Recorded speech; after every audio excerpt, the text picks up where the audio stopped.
제2절 최후의 심판과 회복의 교리. 새로운 마음가짐으로 역경에 맞서게 하는 두 번째 기독교 교리는 최후의 심판과 세상의 회복이다. 많은 사람들이 심판하고 벌주는 하나님을 어떻게 믿고 의지하냐고 말한다. 하지만 마지막 심판날이 없다면 지금까지 저지르고 쌓아온 어마어마한 불의와 부정은 다 어떻게 하겠는가? 마지막 심판날이 없다면 행할 수 있는 일은 단 두 가지뿐이다. 소망을 완전히 잃어버리거나 복수에 나서는 것뿐이다. 이는 이 세상에서 오랜 세월 군림해온 폭압과 학대를 결코 바로잡을 수 없으며 정의로운 삶을 살았든 이기적인 삶을 살았든 아무런 차이가 없게 된다는 뜻이다. 또는 마지막 심판은 없으므로 총칼을 들고 행악자들을 직접 처단해야 한다는 의미일 수도 있다. 제 손으로 정의를 실현할 수밖에 없는 것이다. 심판이 없다면 스스로 심판자가 되어야 하지 않겠는가? 그러므로 성경이 가르치는 최후의 심판은 음울한 통념과는 달리 우리로 하여금 소망과 은혜 가운데 살게 해준다. 우리는 이 진리를 받아들일 때에 정의를 위해 살아갈 소망과 동기를 얻는다. 눈앞의 상황은 말할 수 없이 초라할지라도 언젠가는 하나님의 정의가 온전하고 완벽하게 구현되리라는 사실에 힘을 얻는다. 그날에는 이 땅에 가득한 온갖 죄악들이 바로잡힐 것이다.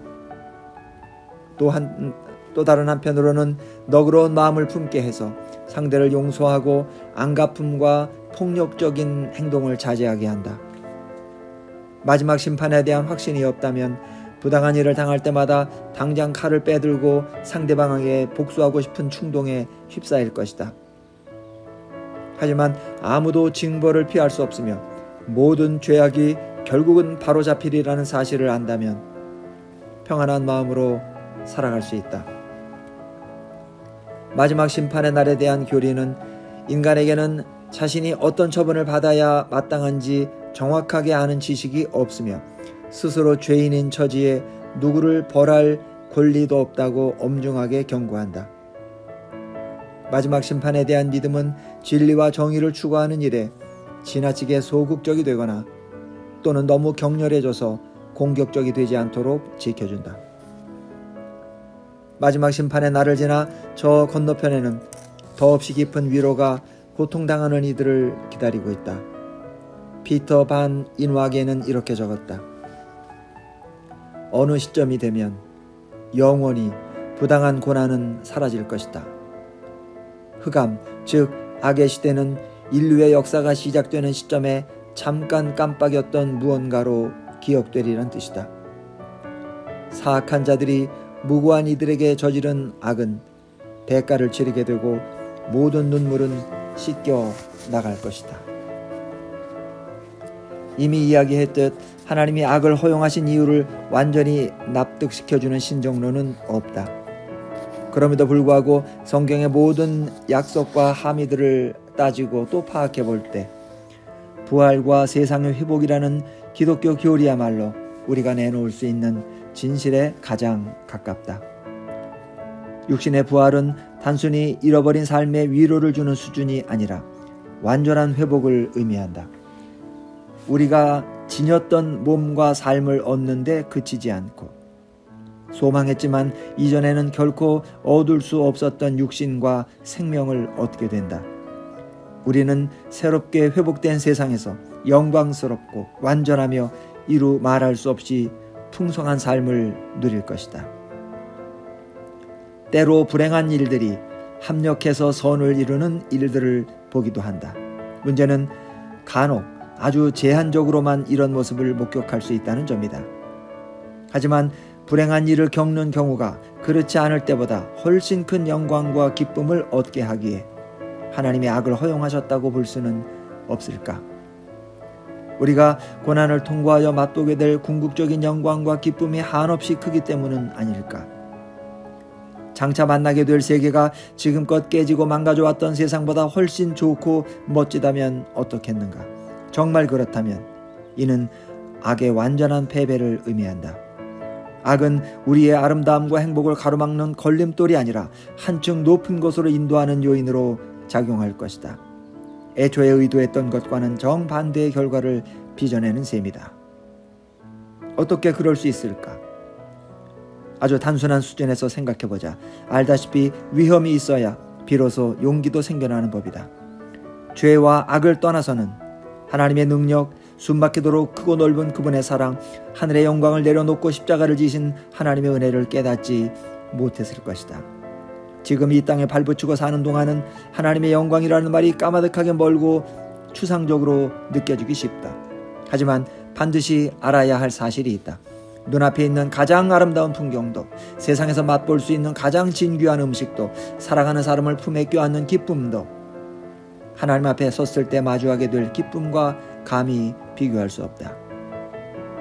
지금까지 살아오면서 경험했던 그 어떤 큰 기쁨도 하나님을 대면에 뵙는 바다처럼 끝물을 환희에 비하면 그저 이슬방울 정도에 불과하다. 그것이 언젠가 우리가 마주할 상황이다.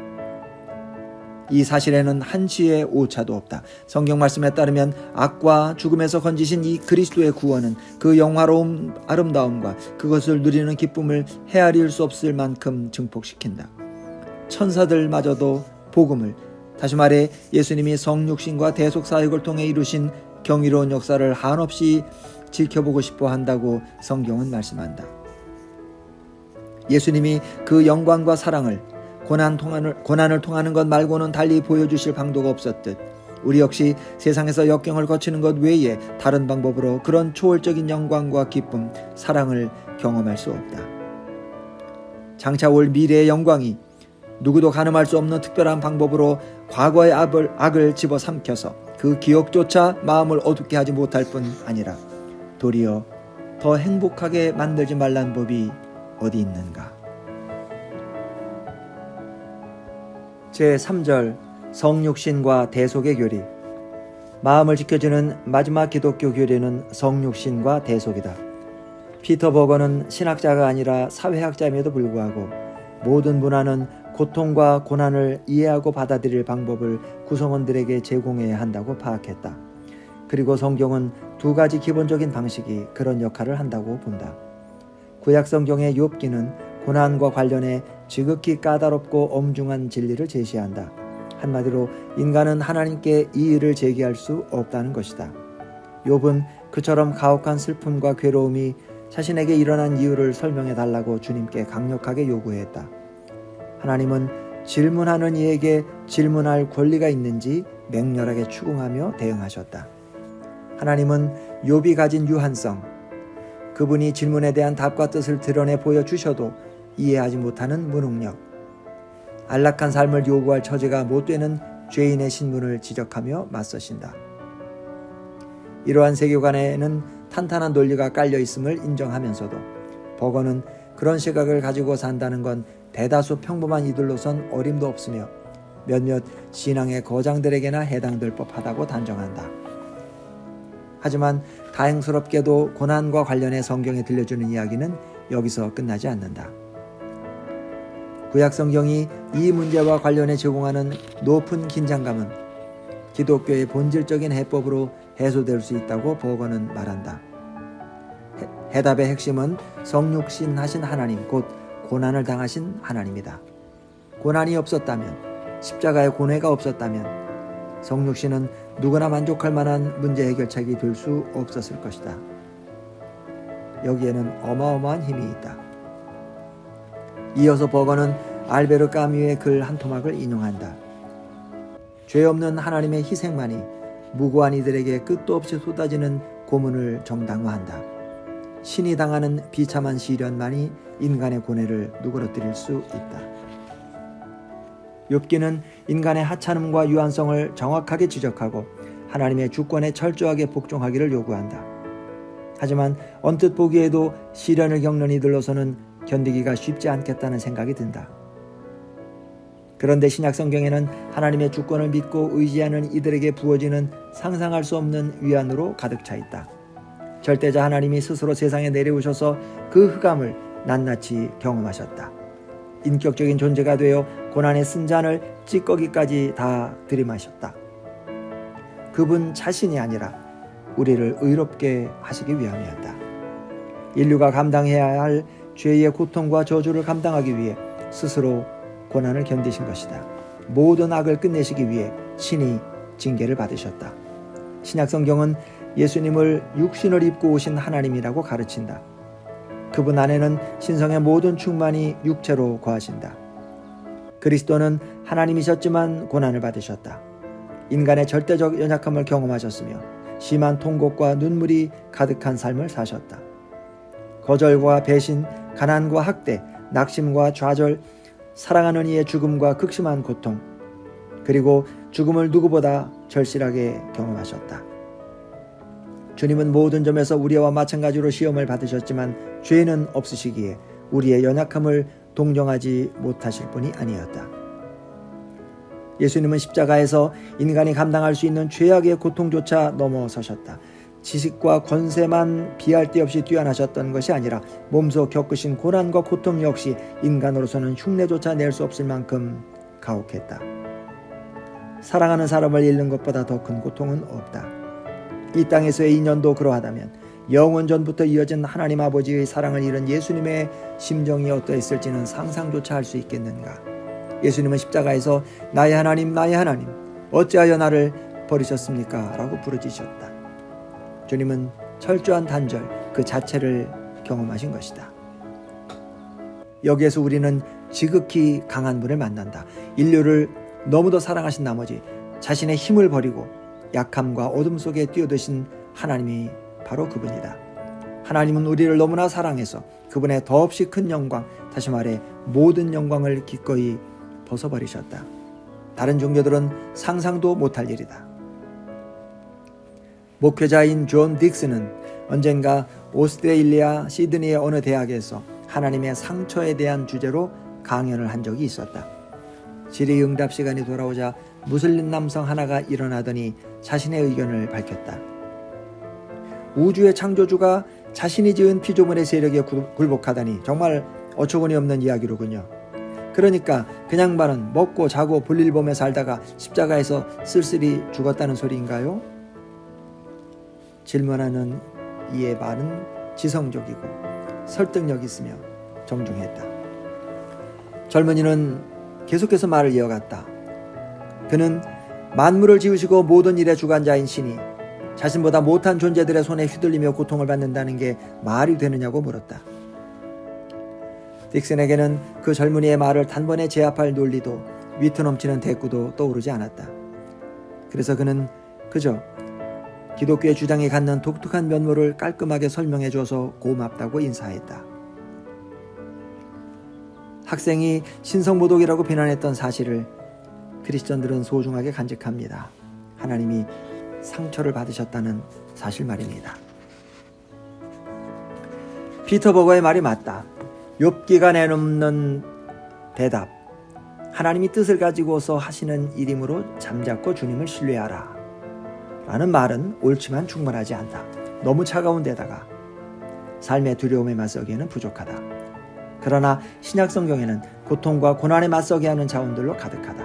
인간은 하나님을 외면하고 등을 돌렸지만 주님은 우리를 버리지 않으셨다. 세상의 모든 주요 종교 가운데 오로지 기독교만이 친히 세상에 오시고 스스로 고난과 죽음의 길을 걸으셨다고 가르친다. 이것은 무슨 뜻인가? 하나님이 어째서 악과 고난을 중단하지 않고 계속되도록 두시는지, 왜 무고한 이들에게 고통이 닥치도록 내버려 두시는지 우리는 알지 못한다. 하지만 이제 적어도 어떤 것이 그 이유가 될 수 없는지 정도는 알고 있다. 하나님이 우리를 사랑하지 않으셔서가 아니다. 우리를 보살피지 않으시는 것도 아니다. 주님은 인류에게 궁극적인 행복을 안겨주시려는데 너무 헌신적인 나머지 더 깊은 고난에 스스로 몸을 던지셨다. 그분은 우리를 아시고 가장 깊은 고통의 자리에 계셨으며 마침내 모든 눈물을 씻길 계획을 가지고 계신다. 그러나 이것은 왜? 라는 물음에 대한 반쪽짜리 대답일 뿐이라고 말하는 이들도 있다. 그렇다. 하지만 우리에게 정말 필요한 반쪽이다. 하나님이 실제로 세상 만사가 돌아가는 이유들을 시시콜콜하게 다 알려주신다 해도 유한한 인간의 지혜와 지식으로는 도저히 이해할 수 없다. 어린아이와 부모의 관계를 생각해보라. 3살짜리 아이로서는 부모가 왜 이것은 내버려두고 저것은 못하게 하는지 납득되지 않는다. 하지만 그 속내를 다 알지 못한다 하더라도 부모가 자신을 사랑하는 줄 알기 때문에 믿고 신뢰하며 두려움 없이 살아간다. 아이들에게 정말 필요한 것은 바로 그 안정감이다. 그런데 하나님과 인간의 격차는 부모와 3살 배기의 격차에 비할 수 없을 만큼 크고 넓다. 그러므로 하나님의 뜻을 낱낱이 파악한다는 것은 꿈도 꾸지 못할 일이지만 우리는 예수 그리스도의 십자가와 복음을 통해 그분의 사랑을 알게 되었다. 그리고 그것이 바로 우리에게 가장 필요한 자원이다. 앤 보스캠프는 나의 감사 연습, 하나님의 임재 연습이라는 책에서 2살 때 트럭에 치여 숨진 여동생의 무의미한 죽음을 이해해가는 여정을 소개한다. 그리고 결국 문제의 핵심은 하나님을 믿느냐 안 믿느냐에 달려있다고 마무리한다. 주님은 정말 사랑이 넘치는 분이신가? 앤 보스캠프의 결론은 이렇다. 하나님은 예수님을 우리에게 내어주셨다. 당신의 친아들마저 선뜻 내어주셨다면 우리에게 필요한 다른 무언가를 과연 아끼실까? 만일 하나님이 우리의 신뢰를 얻어야 하셨다면 머리에서 이마로 짓눌러 씌운 가시관, 갈라진 입술 사이로 흘러나오는 우리의 이름으로 그것을 얻고도 남는다.